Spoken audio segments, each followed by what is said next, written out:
आपली मराठी भाषा आता एक्सपायर होते, तेही आपल्याच नवी मुंबईत.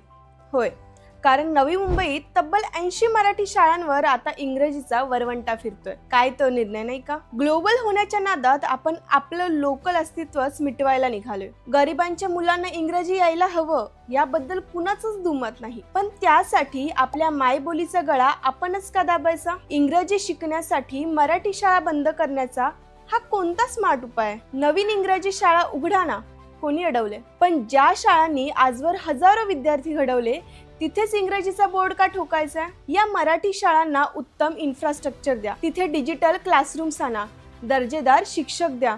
आमची मराठी मुलं ही जगात भरी ठरतील की. पण नाही, यांना शाळा सुधरवायच्या नाहीत, यांना फक्त माध्यम बदलायचंय. जगातले प्रगत देश स्वतःच्या मातृभाषेतून तंत्रज्ञान शिकून पुढे गेलेत आणि आपण आपली मुळं छाटून झाड वाढवायचा विचार करतोय.